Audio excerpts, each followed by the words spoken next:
O livro vermelho Citações do presidente Mao Tse-tung, parte 22, Métodos de pensamento e de trabalho.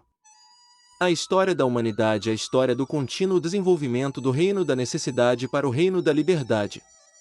Esse processo não tem fim. Numa sociedade, enquanto existirem classes, a luta de classes não pode ter fim. Na sociedade sem classes, a luta entre o novo e o velho, entre o verdadeiro e o falso, também não poderá ter fim.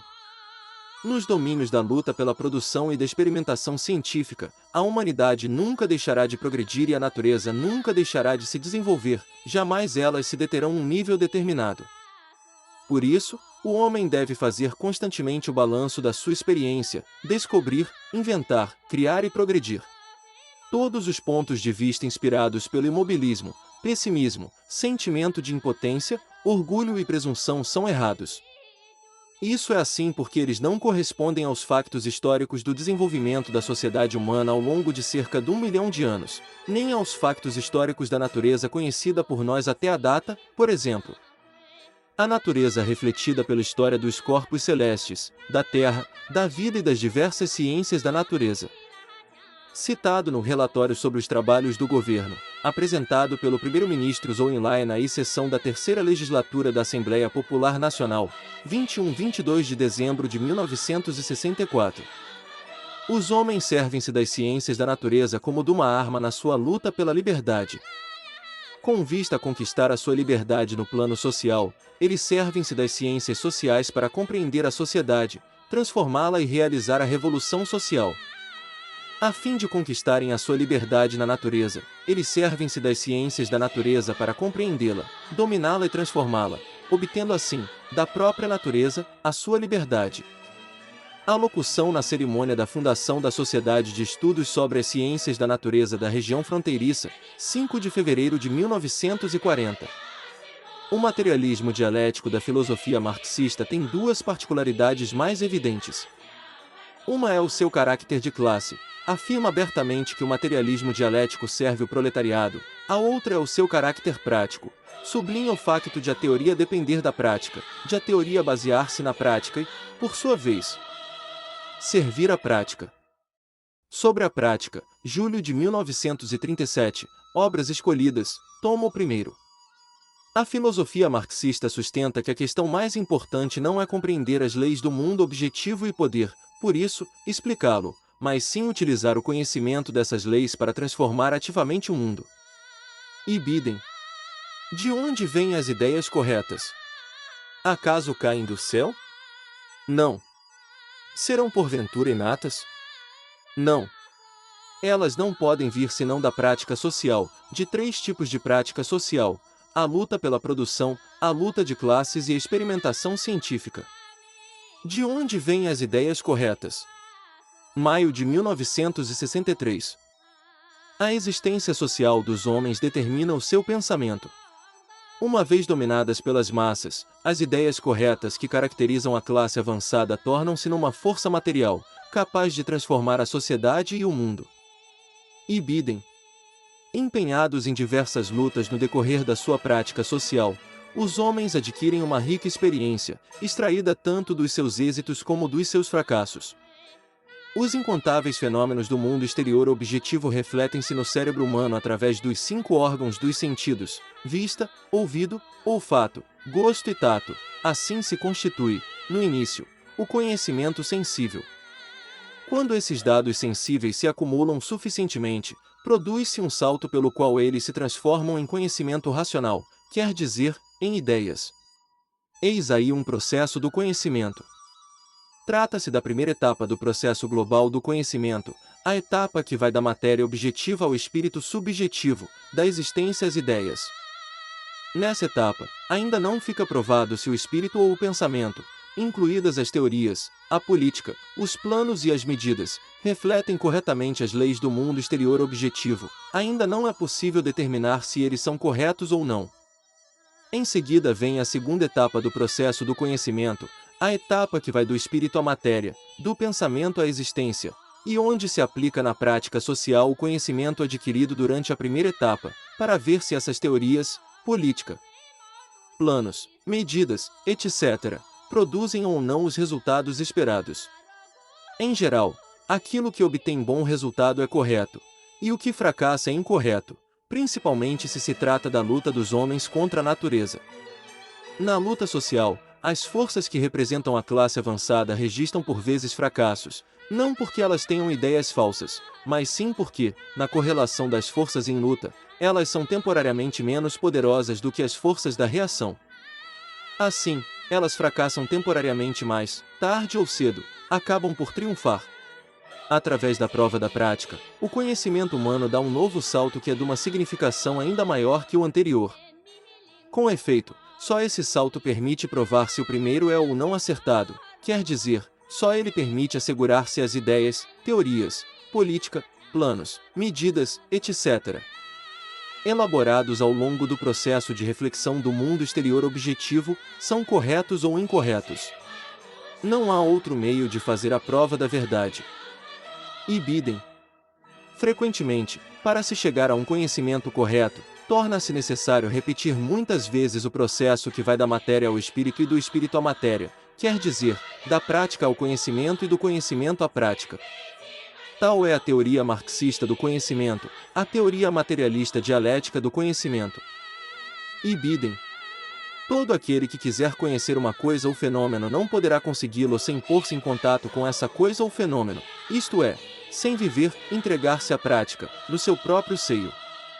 Se se deseja adquirir conhecimentos, é que tomar parte na prática que transforma a realidade. Se se quer conhecer o gosto de uma pera, que transformá-la, prová-la. Se se quer conhecer a teoria e os métodos da revolução, há que participar na revolução.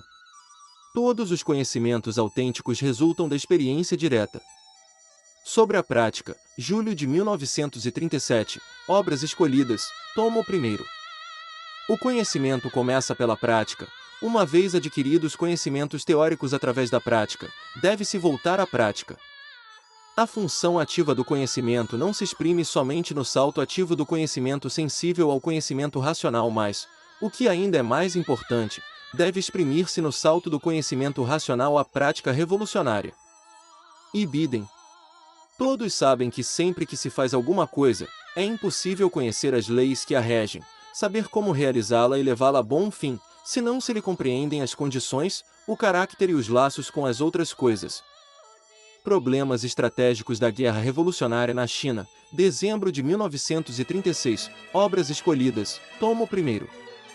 Se se pretende obter êxito no trabalho, isto é, atingir os resultados previstos, é necessário proceder de maneira que as ideias correspondam às leis do mundo exterior objetivo. Sem essa correspondência, fracassa-se na prática.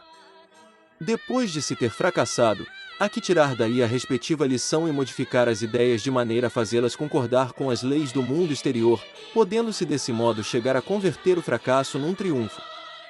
É o que se quer dizer com: a derrota é a mãe da vitória, e cada revés torna-nos mais experimentados. Sobre a prática, julho de 1937, Obras Escolhidas, tomo 1º. Nós somos marxistas e o marxismo ensina-nos que, para abordar um problema, é necessário não partir de definições abstratas, mas sim de factos objetivos, e determinar a nossa orientação. A nossa política e os nossos métodos na base da análise de tais factos. Intervenções nos colóquios de Ian sobre literatura e arte, maio de 1942, Obras Escolhidas, tomo 3º.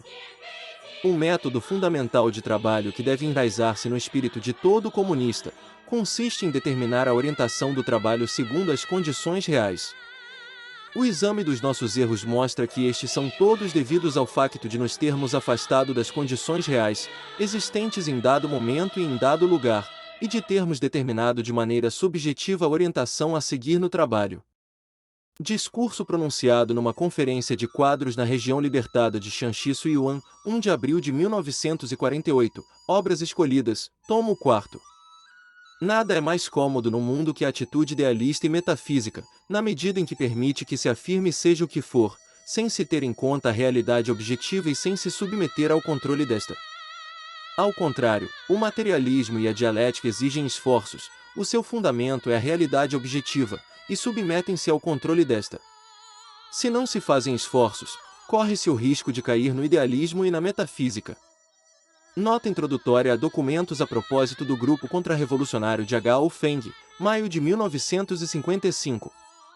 Quando analisamos uma coisa, devemos atender à sua essência, considerando as aparências apenas como o guia que nos leva até a porta. Uma vez transposta essa porta, há que aprender a essência da coisa. Eis o único método de análise seguro e científico. Uma faísca pode incendiar toda a pradaria. 5 de janeiro de 1930, Obras Escolhidas, tomo 1º. A causa fundamental do desenvolvimento das coisas e dos fenômenos não é externa, mas interna. Ela reside nas contradições existentes no interior das próprias coisas e fenômenos. No interior de toda coisa ou fenômeno há contradições, daí o seu movimento e desenvolvimento.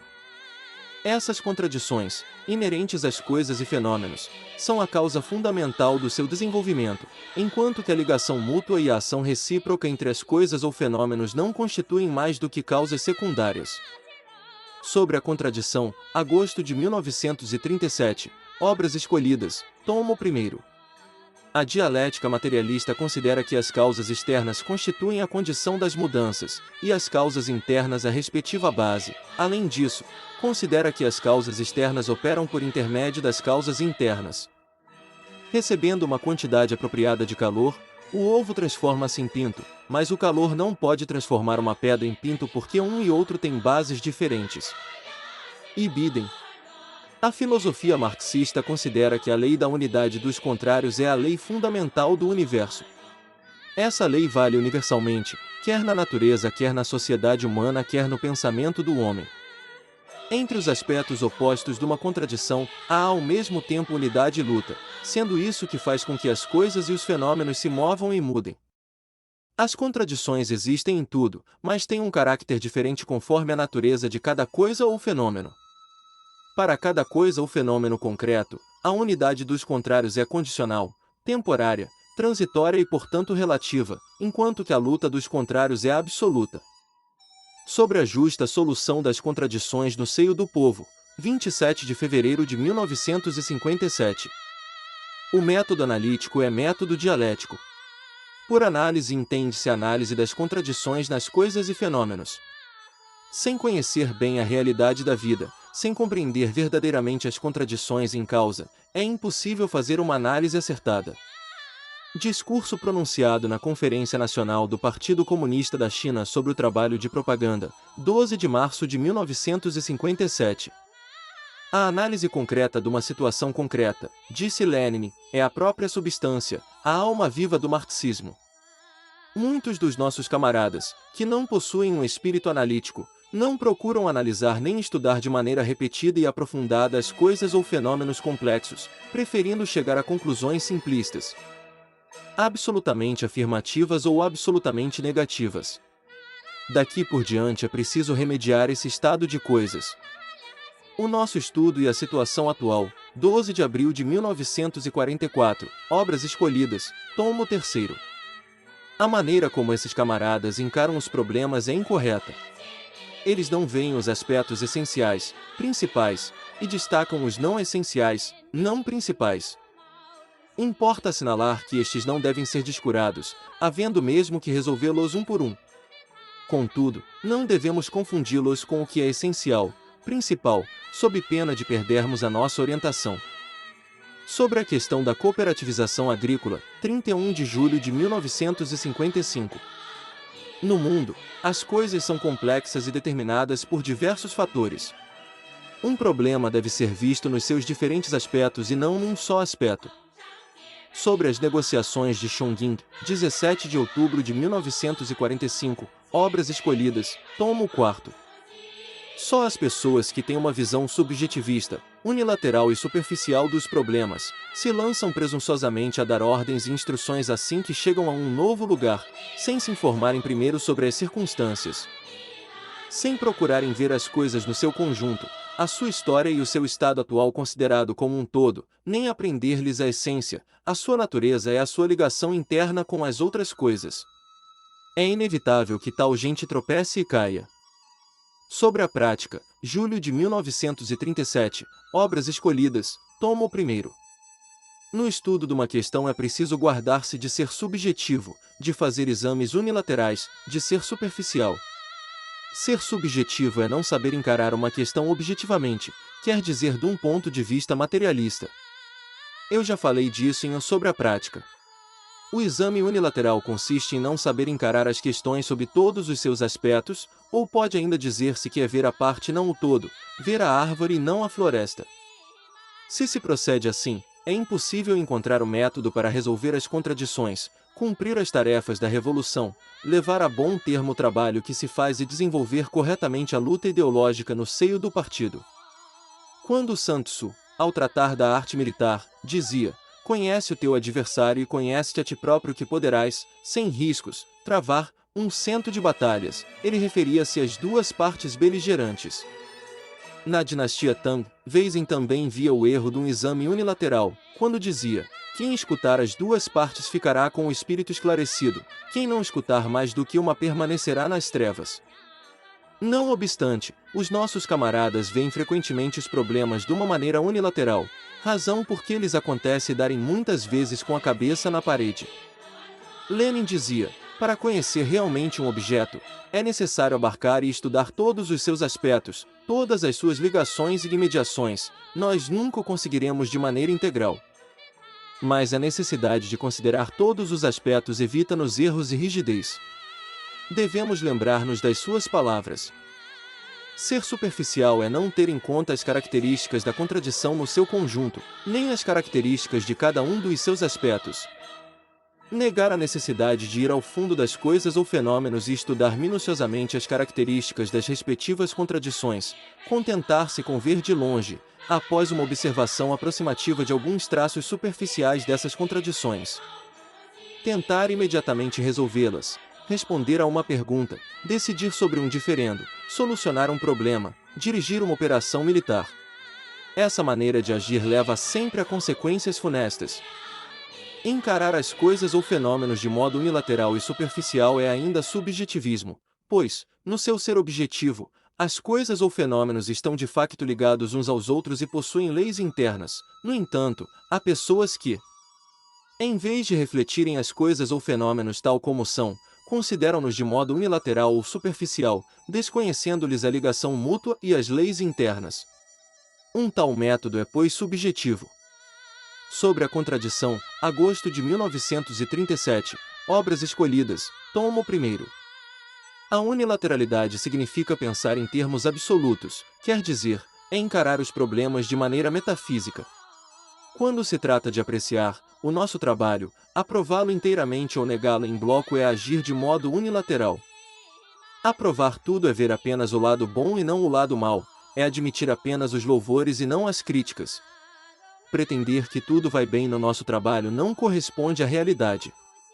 Com efeito, nem tudo marcha como se deseja, ainda há defeitos e erros.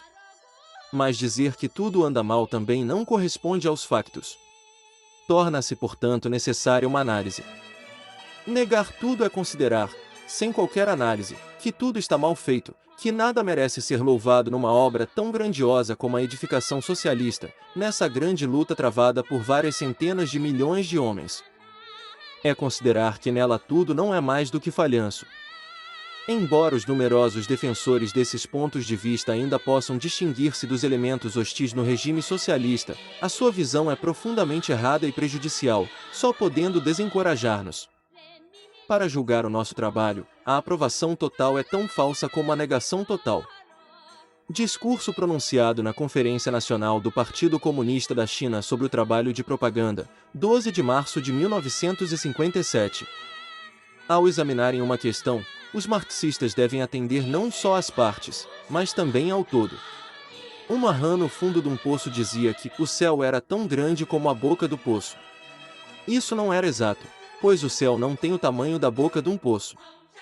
Mas se ela tivesse dito que uma parte do céu era tão ampla como a boca do poço, teria dito uma verdade, já que isso corresponde à realidade. A tática da luta contra o imperialismo japonês, 27 de dezembro de 1935, Obras Escolhidas, tomo 1º. Nós devemos aprender a examinar as questões sob todos os aspectos, tanto no seu aspecto positivo como no negativo. Em condições determinadas, uma coisa má pode produzir bons resultados e, por sua vez, uma coisa boa pode produzir maus resultados. Sobre a justa solução das contradições no seio do povo, 27 de fevereiro de 1957. Ao mesmo tempo que reconhecemos que no decurso do desenvolvimento geral da história o material determina o espiritual, o ser social determina a consciência social, nós reconhecemos e devemos reconhecer a ação que, em contrapartida, o espiritual exerce sobre o material, a consciência social sobre o ser social, a superestrutura sobre a base econômica. Isto não é contrariar o materialismo, pelo contrário, é evitar cair no materialismo mecanicista, é perseverar firmemente no materialismo dialético. Sobre a contradição, agosto de 1937, Obras Escolhidas, tomo 1º. Na sua busca da vitória, aqueles que dirigem uma guerra não podem ultrapassar os limites impostos pelas condições objetivas. Contudo, dentro desses limites, eles podem e devem desempenhar um papel dinâmico ao esforçarem-se por alcançar a vitória. A cena em que se desenrola a ação dos comandantes numa guerra deve ser constituída com base nas possibilidades objetivas, mas nessa cena eles podem dirigir a representação de muito drama cheio de som e cor, de poder e de grandeza.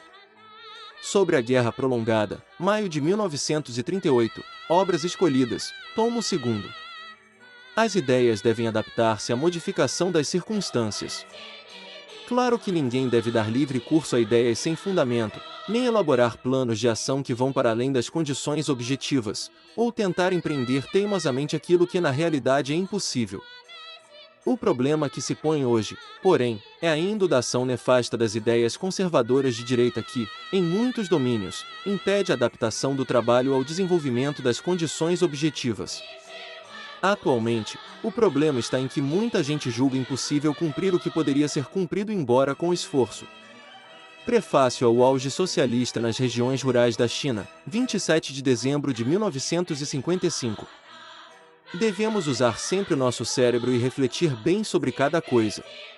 Há um ditado que diz: basta um franzir de sobrolho para que um estratagema venha à mente, por outras palavras, muita reflexão engendra sabedoria.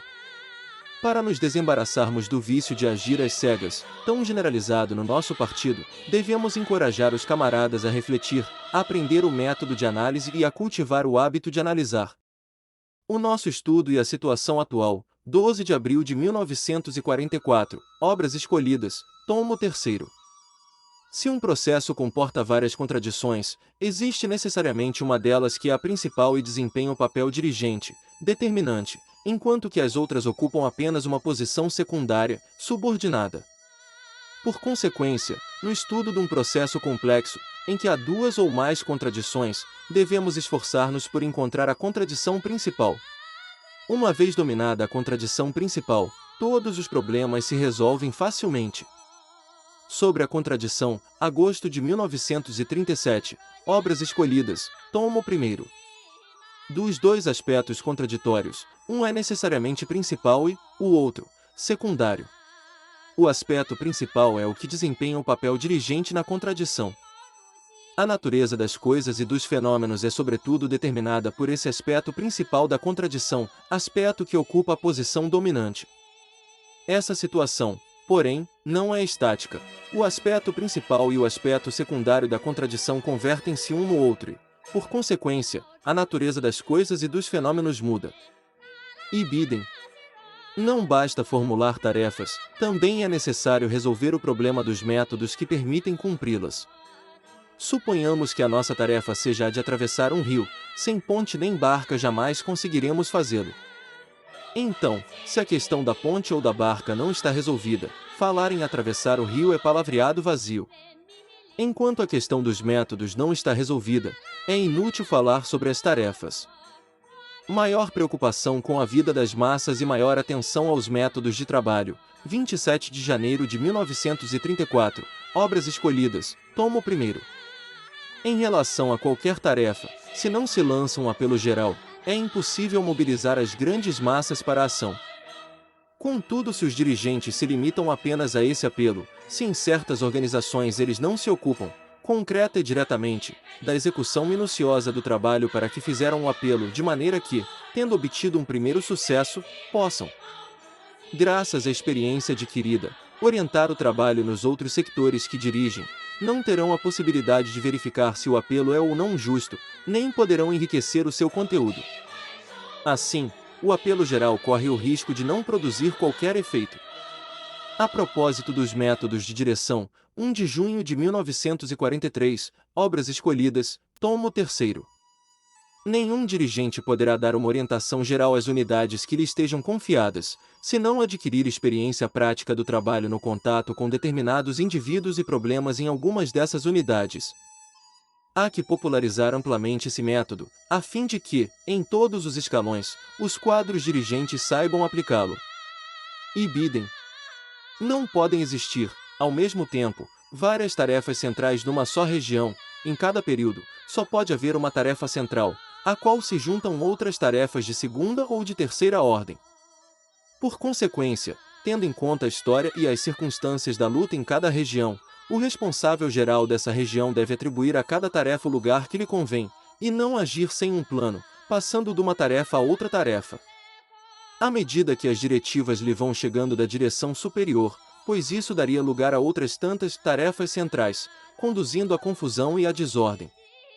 Por seu lado, os órgãos superiores não devem atribuir, ao mesmo tempo, muitas tarefas aos organismos que lhes são subordinados, sem as classificarem segundo uma ordem de importância e urgência, e sem uma especificação de qual delas é a central. Pois isso desorganiza o trabalho de tais organismos e impede que se obtenham os resultados previstos. Conformemente às condições históricas e às circunstâncias existentes em cada região, os dirigentes devem considerar a situação no seu conjunto. Determinar de maneira correta o centro de gravidade e a ordem de execução do trabalho para um período determinado, e aplicar firmemente essa decisão, atuando de maneira que sejam garantidos os resultados previstos. Eis um dos métodos da arte de dirigir. Ibidem. Há que estar constantemente ao corrente da marcha dos trabalhos, trocar experiências e corrigir os erros. Não se devem esperar vários meses, meio ano ou um ano, para realizar reuniões de balanço geral dos erros e proceder a uma retificação geral. A espera arrasta graves prejuízos, ao passo que, se os erros são corrigidos à medida que vão surgindo, os prejuízos são menores. A propósito da política relativa à indústria e ao comércio, 27 de fevereiro de 1948, tomo 4º. Não se deve esperar que os problemas se acumulem e deem lugar a múltiplas complicações, para só então tentar resolvê-los. Os dirigentes devem tomar o comando do movimento e não deixar-se levar a reboque. Nota introdutória: o contrato de trabalho estacional, 1955, o auge socialista nas regiões rurais da China. O que precisamos é de um estado de espírito entusiasta mais calmo, e de uma atividade intensa mais bem ordenada. Problemas estratégicos da Guerra Revolucionária na China, dezembro de 1936, Obras Escolhidas, tomo 1º.